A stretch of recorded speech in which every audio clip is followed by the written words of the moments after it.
There's been some stuff that has come from the greatest roast of all time by a couple of the roasters. Some behind-the-scenes chatter from Games with Names with Julian Edelman alongside Drew Bledsoe, chit-chatting about the green room before the show started when you had Bill Belichick there, and then who walked in? Oh, the guy that fired. Uh-oh. Here's Julian Edelman talking to Drew Bledsoe on Games with Names. Tension in that room, though. It was real. Could cut fucking glass. It was very real. It was very real. I was so awkward. I was watching Coach, and I tried to give Coach a heads up. I'm like, I see Kraft walk in. I'm like, yo, Coach. Woo! Some locker room shit, like 5-0, 5-0. He did. Of course, he didn't fucking see it. Right. And he came in, and I was just like, oh, shit, this could be fireworks. I just walked away. Hey, so there was a moment there that we didn't think about, because on stage they do the cheers, Kevin Hart probably heard about everything. A very much forced cheers where Bob Kraft was way more involved than Bill. Yeah, Bob Kraft was certainly more excited to get that potentially over with. Oh, yeah. Say it was his decision. And Bill Belichick, remember, he was just pouring his shot from a cup that was next to him. It wasn't even his real choice of drink, so maybe that was part of it. We've seen him order drinks before. That's right. It is awesome. It's not like that. It's not just taking anything. No, That is not how that whole thing works. So the whole thought that they had to meet up beforehand, I didn't even think. And then Andrew Schultz has come out now and said that there was a potential time where he was told no Robert Kraft happy ending jokes. Like, hey, so that whole moment between Tom Brady and Jeff Ross at the beginning, when Tom goes up and goes, hey, cut that shit or whatever, I thought that was just a part of the bit. Like, I thought that was I still think that. I know what Schultz said. I still think so. Okay, I thought so too, because why would Tom Brady at a roast, do that? Choose that, though. Out of everything that was said, all of the horrible things that were said about, that's the one you're going to, that's the hill you're going to die on and say, this is what we can't touch? Yeah, like his family, like everything. Like, there's been a lot of things. There's a lot of other stuff I'd be like, hey, we might want to. Him, the roast, Tom. Yeah, that's about him. Yeah, but we're just saying, like, that early in a roast, signing up for a roast, to go up into a microphone, too, when it's live, and be like, nah, don't do that anymore. I thought it was a work. I thought it was, okay, here we go. That's Tom Brady adding to the joke. That's funny, that whole thing. Yeah. But Andrew Schultz came out and was like, no, we were told not to do this. And there's been multiple people now. I think Drew Bledsoe came out and was like, nah, I think Tom was actually telling Jeff Ross no. And then Schultz has said, I think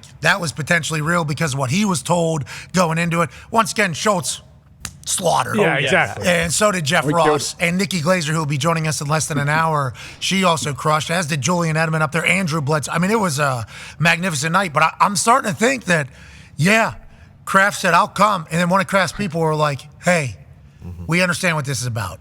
We would rather him sit in the back all night, or if we put him out there, we know exactly what they're going to say the entire time. And they go, no, they won't do that. And then Ross in the open. Hey, how about that? And then thank you for what you do for the Jews, Rob. And then he just kind of keeps it moving on. It is wild to think that there was maybe a little disagreement, and also that there were some things that were said that you can't touch, because after watching that, it felt like everything was covered for every human that was on the stage that night. Yeah, and it felt like Tom, at least for me, it was more so like, hey, protecting Robert Kraft. Like, he didn't want him to be one of the guys to get made fun of. Like, there's a reason he wasn't sitting on the stage. Everyone on the stage, it felt like, hey, fair game. If you're out in the crowd, minus Kim K, you're going to get called out. I don't see why any of these guys would lie about this. Like, if Schultz says it, then why would he be, saying that just because of the fact? And it also makes more sense that Jeff Ross was the one to make the joke right off the bat. Hey, I'm going to get this out of the way. I'm going to take it upon myself as the roast master to say the joke that you were told not to say, and because it was so early in the night, hey, this is going to be forgotten about because of what is happening after. Well, I appreciate the fact that,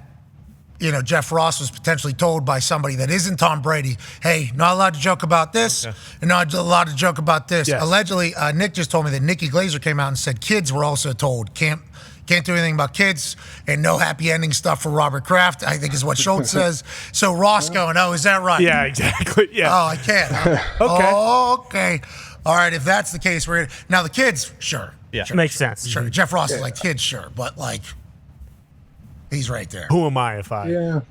If I don't? I guess Tom could have been pissed. Yeah, Tom could have been pissed, but Tom also could have been doing like the. Could have been a little bit of both. I can't. Yeah, I don't know. Yeah, I guess I could be real. Yeah, he could have been pissed. Well, not only pissed, but like, okay, You know, like what we get it. Yeah. You did it. Yeah. Way to go. They didn't want every comic. They don't want every comedian to make some kind of creative happy ending. Yeah, that's why I'm sure he did it to get out of the way, because I would have guessed that they were all like, if all of like the actual comics up there, it would have been just like, hey, just let it eat. Like Kraft would have got it real bad. Like like it might not have been maybe to the same effect as Kim Kardashian, but like they all would have had grand slam shots at him, and it would have just been one after the other, after the other, after the other. And obviously, I don't think Kraft would have signed up for that. Allegedly, Kim Kardashian boos were edited out of the re-Netflix release of The Greatest Roast of All Time, which was the number one show on Netflix for the last few days. That's what they TMZ reported that, so I assume it's true. They've got a lot of people that check their stuff. And did they get rid of the happy ending one as well? So I watched it the day after, and both those were in there. I don't know if they muted the boos a little bit, but like she still absolutely got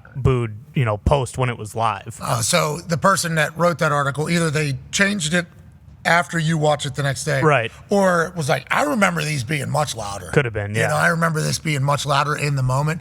There was an interesting dais up there, obviously. You had a lot of New England Patriots. Then you had these absolutely brilliant comedians just kind of saddled up next to each other. Okay, this is fun. When do I get to go up there and destroy people? Yeah. Okay, I'll come back down. I wonder what's the line. Like, I heard someone was doing an Aaron Hernandez joke, and I go, I didn't even know that was on limits, So then it changes everything when you find out, like, oh, we're going there. Okay. Well, let's see. Now my whole set changes because that raises the bar quite a bit. Yeah, there's a lot to pull from there. I'd assume the brain, wants to explore the space over there. Let's talk about what was potentially off limits. I read a quote from your Howard Stern interview about how you and the comics kind of agreed, like, hey, we're not going to do any kid stuff because they didn't sign up for this. And then there was that moment with Jeff Ross and Tom at the beginning. I assume you've already had to talk about this 10 times. I apologize for not hearing your answer. No. And I think Andrew Schultz said that they were told, like, hey, Robert Kraft stuff, really, the happy ending stuff, we're not really going to do that. Was that just like conversation among comics? Were you told about stuff you couldn't talk about? Like, what were the guidelines and when were you told them? Pat, it's really interesting because there are no guidelines. So you have an interview with the producers beforehand, and I go, okay, what can we make fun of? Because to me, the only thing I knew about Tom Brady was that kiss. Like, as someone who didn't get into football, as I said in the roast until Taylor Swift said it was okay, I'm kind of like new to this world. So I knew about him kissing his son. That was like the funniest thing to me. And that's just such a place that I went to. I wrote so many jokes about it. And then we all were like, you know what? Actually, it's not really good to go there. I don't think it's not fair to the kid. So we pulled that. But it was honestly like, hey, we've kind of agreed to not do that, but it is live and you're just going to have to feel it out and do whatever you want to do. So I think in that moment, I think we did also, I think I caught wind. It was never set in stone. There was never an email. There was never like a mandate of don't talk about Robert Kraft and the massages.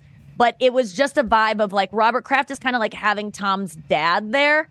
And it's just not the person you want to go after.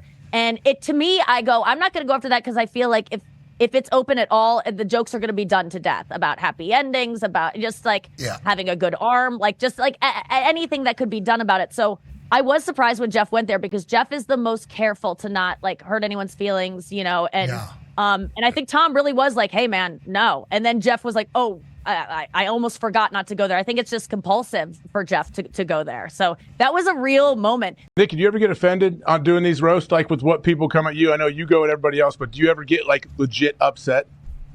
Yeah, dude, it's hard. Like that's why what Brady didn't go to the after party. Like he was out of there because I think he probably had something to do. He's a busy guy, but yeah, he didn't go. Like he was on his way out. Right, I ran into him in the hallway. And just said, hey, thanks for having me again. We didn't meet him before the show. I only met him after I got done with my set and gave him a hug and said thank you after telling him his, horrible things about himself. But then afterwards, I ran into him in the hall. You you said you would shoot I was like, thank you so much. Thanks for having me. And really quickly, he just goes, you did a great job. Good luck with everything, which is pretty much saying like, I'll never see you again. And don't even try to contact me. Have a good life. But it was nice. It was nice enough. But he was out of there because I know what it's like. You go into these and you go, they're not going to really offend me. I kind of know everything that's fair game for them to say about me. But I'm on the other side of it and also studying these people and thinking, what's the worst way I can hurt them? And I don't think he thought we were going to say things about like him losing his family, I think, is the one that I think he did not predict. And And the truth is, he didn't lose his family. He's a great father. That was obviously hyperbole. He lost his wife. Yeah, but we know what you mean by great father. Yeah, okay, we know. Yeah. Well, he really, I do believe he is. And so I feel like he was a little pissed off about that. But he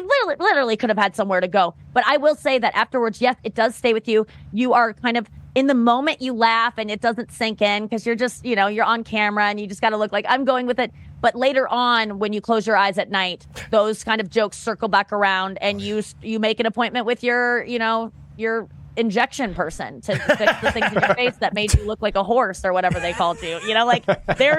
There will be things that I do as a response to the jokes that were made as like, they're just jokes, but I'm like, they wouldn't get a laugh if there wasn't some truth to them. I know that myself. So, yes, I get deeply offended and saddened, but it's just, that's the thing you have to endure for this level of exposure and for this moment. Like I had to put myself open to that. And I got let off easy. I felt I was excited they didn't go too hard. Hey, thanks for your sacrifice. Dude. Yeah. Oh, yeah. Thank you so much.